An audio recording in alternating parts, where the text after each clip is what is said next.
El servicio postal es un servicio esencial. Necesitamos un servicio postal viable. Canadá está en abierta rebelión esta noche contra los Estados Unidos. Y la razón es un solo ciudadano canadiense que ha pasado ya 6 meses completos encerrado en un centro de detención del ICE de la era Trump, sin fecha de liberación, sin calendario judicial y sin respuestas de Washington. Él se autodenomina un prisionero indefinido de la máquina de deportaciones masivas de Donald Trump, y sus palabras resuenan en cada redacción de Ottawa. El gobierno del primer ministro Mark Carney está siendo empujado hacia una confrontación diplomática que nunca quiso. Y la pregunta que arde en los hogares canadienses esta noche es simple. Si esto le puede pasar a un canadiense, ¿quién sigue? Quiero contarles esta historia con cuidado porque lo que se está desarrollando entre Canadá y los Estados Unidos en este momento no es una disputa migratoria de rutina. Se trata de un ciudadano canadiense, un hombre que tenía un pasaporte válido de uno de los aliados más cercanos de Estados Unidos, que ingresó a la custodia del ICE hace medio año y ha estado detenido continuamente desde entonces. Según el informe de CBC News que abrió este caso de par en par esta semana, no se le ha dado una explicación significativa de cuándo se resolverá su caso. No se le ha dicho si será liberado, deportado o trasladado. Está, en sus propias palabras, simplemente esperando dentro de un sistema que ha dejado de comunicarse con él por completo. El canadiense detenido describió su situación en términos crudos, casi incrédulos. Dijo que nunca imaginó que un ciudadano de Canadá pudiera ser absorbido de esta manera por el sistema de aplicación de la ley de inmigración estadounidense. Habló de largos periodos sin información, de papeleo que no llega a ningún lado, de oficiales que no pueden o no quieren decirle qué está pasando con su expediente. Y la línea más escalofriante que ofreció fue que ha empezado a aceptar que su detención puede no terminar en ningún calendario predecible. Usó la frase prisionero indefinido, y esa frase ahora resuena en el debate político canadiense. Los grupos de defensa canadienses se han movilizado rápidamente. Están exigiendo que el Ministerio de Asuntos Exteriores de Mark Carney intervenga directamente ante la administración Trump y asegure su liberación o, como mínimo, un calendario claro. Los partidos de oposición en Ottawa acusan al gobierno de Carney de ser demasiado cauteloso, demasiado silencioso y demasiado dispuesto a absorber los insultos diplomáticos de Washington sin responder. La presión sobre el primer ministro se está volviendo difícil de ignorar porque esto ya no es un debate político abstracto. Se trata de un canadiense identificado, un ser humano real sentado dentro de una instalación americana sin salida visible, y el costo político del silencio aumenta día a día. Las organizaciones canadienses de derechos civiles advierten que si Ottawa no actúa con contundencia, el precedente que se está estableciendo aquí seguirá a los viajeros canadienses durante años, transformando la forma en que los ciudadanos de Canadá piensan sobre cruzar la frontera sur, transitar por aeropuertos estadounidenses o incluso visitar a familiares en los Estados Unidos. El miedo ya no es teórico, se está convirtiendo en parte de la conversación nacional y está llegando a los niveles más altos del gabinete de Carney, donde a los ministros se les pregunta públicamente si Canadá todavía considera a los Estados Unidos un destino seguro para sus propios ciudadanos. Esa pregunta sola, formulada abiertamente en Ottawa, marca un cambio dramático en la relación entre estos dos vecinos. Y esta noche, mientras este canadiense permanece detenido, la temperatura diplomática entre las dos capitales continúa subiendo bruscamente, sin ninguna señal todavía de que alguna resolución provenga de Washington. Para entender por qué este único caso de detención canadiense ha desencadenado una reacción tan poderosa, hay que observar la maquinaria más amplia que la administración Trump ha construido en torno a la aplicación de la ley de inmigración, porque este caso no está ocurriendo de manera aislada.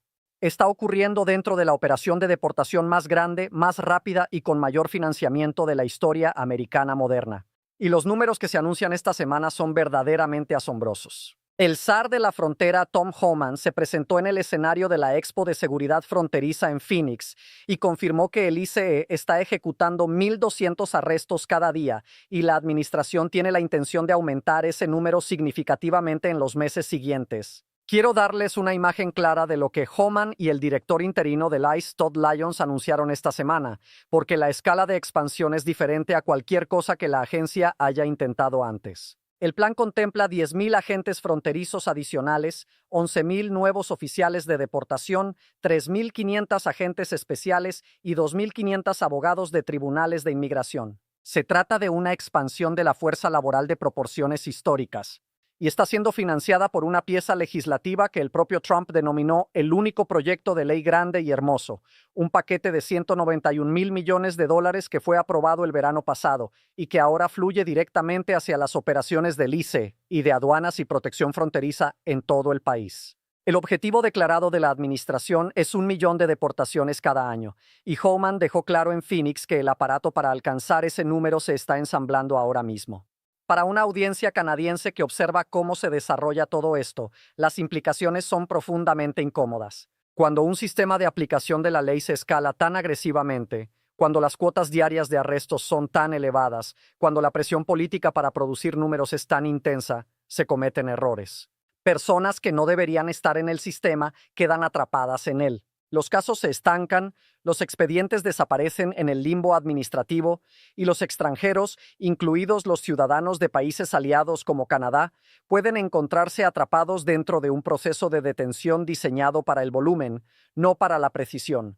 El canadiense retenido durante 6 meses es en muchos sentidos la consecuencia predecible de un sistema que funciona a esta velocidad. Y eso es exactamente lo que preocupa a los asesores de Mark Carney en Ottawa esta noche.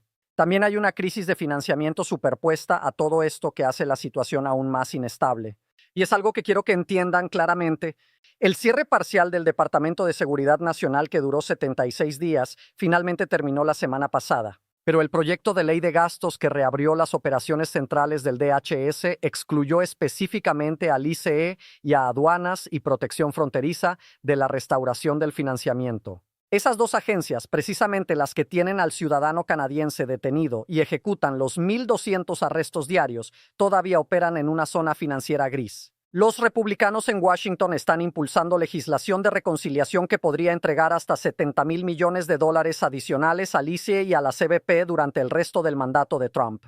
Y esa lucha se desarrolla en tiempo real. Las encuestas publicadas esta semana muestran que más de la mitad de todos los americanos creen que las tácticas de aplicación de la ley han ido demasiado lejos. Pero entre los votantes republicanos, el índice de aprobación del ICE se mantiene cerca del 75%. Lo que significa que la estructura de incentivos políticos dentro de la coalición de Trump continúa premiando la aplicación agresiva de la ley en lugar de la moderación.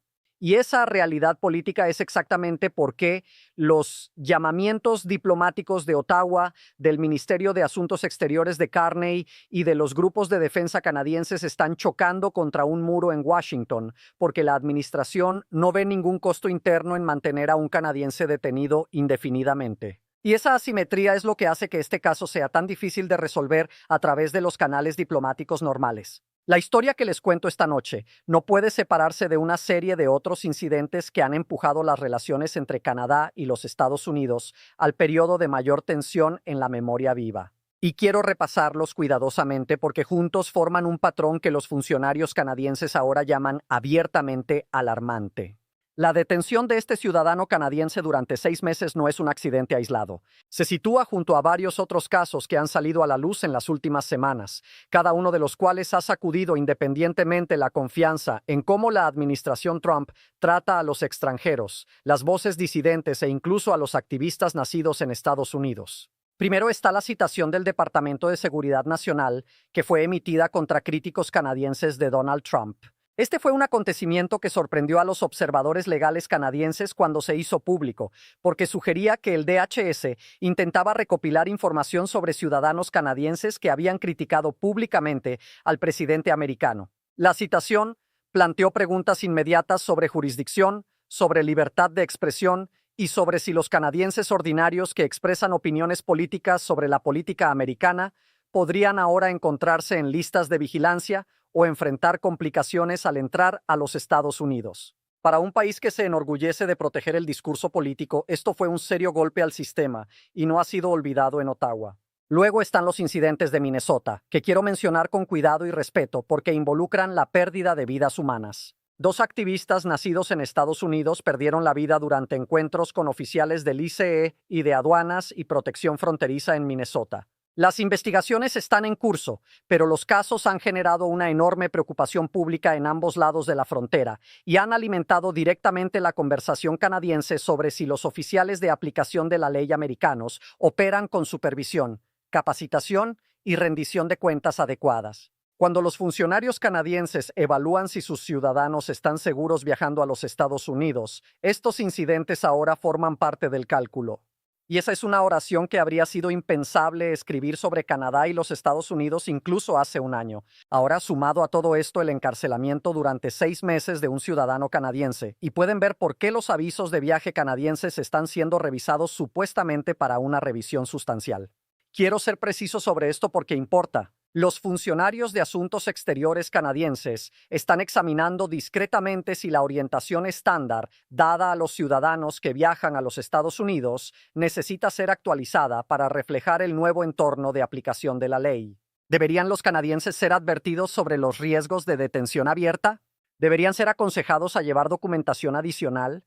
¿Deberían ser informados para evitar ciertos puntos de entrada o ciertas regiones? Estas son las preguntas que se formulan a puertas cerradas en Ottawa ahora mismo, y las respuestas que se están redactando transformarán la forma en que millones de canadienses planifican sus viajes de negocios e incluso sus visitas familiares durante los próximos años. El Ministerio de Asuntos Exteriores de Mark Carney ha sido hasta ahora públicamente cauteloso, eligiendo un lenguaje mesurado en lugar de la confrontación. Pero los partidos de oposición argumentan que la cautela ya no es apropiada cuando un ciudadano canadiense ha sido retenido durante medio año sin resolución. Las organizaciones de derechos civiles de todo Canadá están presionando para que se tomen medidas diplomáticas contundentes, incluida la posibilidad de protestas formales, personal consular retirado y presión coordinada con otros gobiernos aliados cuyos ciudadanos han enfrentado experiencias de detención similares. El gobierno de Carney está siendo empujado a un rincón donde el silencio se está volviendo políticamente insostenible. Y ese rincón se estrecha cada día que pasa. Este canadiense permanece entre rejas en los Estados Unidos. Quiero dedicar esta parte de la transmisión a examinar cómo es realmente la vida dentro de la detención de ICE en este momento, porque el debate de política abstracta que tiene lugar en Washington y Ottawa a menudo pasa por alto la realidad humana. Y el ciudadano canadiense en el corazón de esta historia nos ha dado una ventana única sobre lo que realmente se siente después de 6 meses de detención indefinida. Su relato, según lo informado por CBC News, describe una existencia diaria moldeada por la incertidumbre, el aislamiento y un silencio burocrático que lentamente se ha convertido en la parte más desorientadora de su experiencia. Ha descrito días que se convierten en semanas, semanas que se convierten en meses con muy poco contacto de los funcionarios que manejan su caso. Ha hablado sobre la dificultad de comunicarse con familiares en Canadá, sobre el acceso limitado a asesoría legal y sobre la forma en que la ausencia de un calendario claro ha comenzado a afectar su estado mental. Cuando una persona no sabe si será liberada la próxima semana, el próximo mes o el próximo año, el peso psicológico de esa incertidumbre se convierte en su propio tipo de presión. Usó la frase prisionero indefinido no como un eslogan político, sino como una descripción literal de cómo funciona su vida ahora. Y esa descripción ha resonado poderosamente entre el público canadiense que la escucha por primera vez esta semana. Los abogados de inmigración que han revisado casos similares dicen que lo que este canadiense está experimentando no es desafortunadamente inusual dentro del sistema actual del ICE. Con 1,200 arrestos ocurriendo cada día, con la agencia contratando 11,000 nuevos oficiales de deportación, con abogados de tribunales todavía siendo incorporados, el atraso dentro del sistema de tribunales de inmigración se ha vuelto severo. Los casos que deberían tomar semanas ahora toman meses. Los casos que deberían tomar meses ahora se extienden a detenciones de medio año, año completo o más. El canadiense retenido durante 6 meses puede ser el caso que llegó a los titulares, pero los defensores legales advierten que probablemente haya muchos otros en situaciones similares cuyas historias aún no han llegado a la atención pública. Esa posibilidad por sí sola está transformando la forma en que las familias canadienses piensan sobre los viajes transfronterizos. Lo que hace que este caso canadiense sea particularmente difícil de resolver es la asimetría diplomática que mencioné anteriormente. Y quiero ampliarla ahora, porque se sitúa en el centro de por qué el gobierno de Mark Carney encuentra tan difícil asegurar una resolución.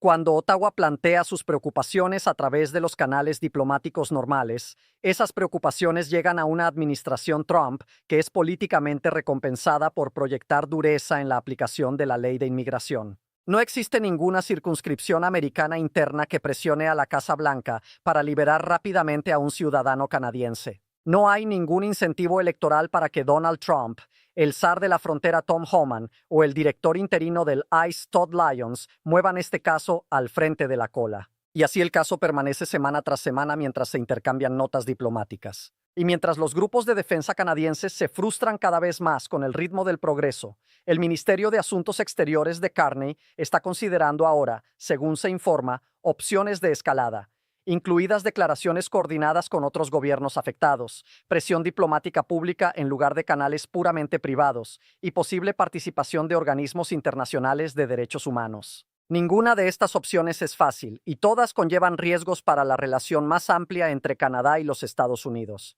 Pero la presión política dentro de Canadá está llegando a un punto donde no hacer nada ya no es una opción que el gobierno de Carney puede defender ante los votantes, ante el Parlamento o ante las familias de los canadienses que viajan a los Estados Unidos todos los días por trabajo, por estudio y por vida. A medida que esta transmisión llega a su fin, quiero dar un paso atrás y mirar dónde se encuentran realmente Canadá y los Estados Unidos esta noche. Porque la detención de un ciudadano canadiense durante 6 meses se ha convertido en el símbolo de algo mucho más grande, algo que los historiadores pueden eventualmente señalar como un punto de inflexión en la relación entre estos dos vecinos. Mark Carney heredó una relación entre Canadá y los Estados Unidos que ya estaba bajo tensión, y el caso que se desarrolla ahora mismo está poniendo a prueba si esa relación puede absorber este tipo de presión sin cambiar fundamentalmente. Los números que compartí anteriormente merecen ser repetidos porque les dicen todo sobre la trayectoria en la que estamos. 1,200 arrestos del ICE cada día, 10,000 nuevos agentes fronterizos siendo contratados, 11,000 nuevos oficiales de deportación siendo incorporados, 191,000 millones de dólares fluyendo a través del único proyecto de ley grande y hermoso hacia el aparato de aplicación de la ley de Donald Trump, un objetivo de 1 millón de deportaciones anuales, y encima de todo eso, un impulso separado de hasta 70,000 millones de dólares adicionales a través de legislación de reconciliación que los republicanos están avanzando ahora mismo en Washington. Este no es un sistema que está desacelerando. Este es un sistema que está acelerando y los ciudadanos canadienses, los viajeros canadienses, las familias canadienses son cada vez más conscientes de que pueden quedar atrapados en sus engranajes. La respuesta diplomática de Ottawa definirá cómo se recuerda este capítulo. Si el gobierno de Mark Carney asegura una liberación rápida para el canadiense detenido y aprovecha el momento para exigir protecciones más sólidas para los ciudadanos canadienses que cruzan a los Estados Unidos, esto podría convertirse en una victoria de política exterior definitoria para su administración. Si por otro lado el caso se prolonga durante meses adicionales sin resolución, si más ciudadanos canadienses se encuentran en situaciones similares, si la citación del Departamento de Seguridad Nacional dirigida a críticos canadienses se expande en lugar de contraerse, entonces el daño político a la relación entre Canadá y los Estados Unidos podría volverse estructural en lugar de temporal. Los grupos de defensa canadienses ya se están preparando para la lucha más larga. Los partidos de oposición en Ottawa ya están redactando mociones. Las organizaciones de derechos civiles ya están coordinando con socios internacionales. La pregunta es si el gobierno de Carney se mueve con ellos o detrás de ellos. Para los espectadores canadienses, la conclusión práctica de esta noche es esta. El entorno para los viajes canadienses a los Estados Unidos ha cambiado de maneras que todavía se están comprendiendo. Los avisos de viaje pueden ser revisados. Los estándares de documentación pueden endurecerse. La suposición de que un pasaporte canadiense ofrece un paso tranquilo a través de la frontera sur está siendo reexaminada en los más altos niveles del gobierno canadiense, y ese reexamen está siendo impulsado por casos reales que involucran a personas reales, incluido el canadiense que ha pasado ahora 6 meses como lo que él llama un prisionero indefinido dentro del sistema de deportación de Donald Trump. Continuaremos siguiendo esta historia de cerca a medida que se desarrolle, a medida que el gobierno de Carney decida con qué contundencia responder y a medida que el panorama más amplio de las relaciones entre Canadá y los Estados Unidos continúe evolucionando en tiempo real. Muchas gracias por ver nuestra cobertura del ciudadano canadiense detenido por el ICE y las crecientes tensiones entre Canadá y la administración Trump. Si encontró valioso este informe, por favor suscríbase a nuestro canal y active las notificaciones para no perderse ninguna actualización sobre esta historia en desarrollo ni sobre las otras noticias importantes que cubrimos cada día. Su apoyo significa todo para nosotros y nos ayuda a seguir brindándoles reportajes en profundidad sobre las historias que importan.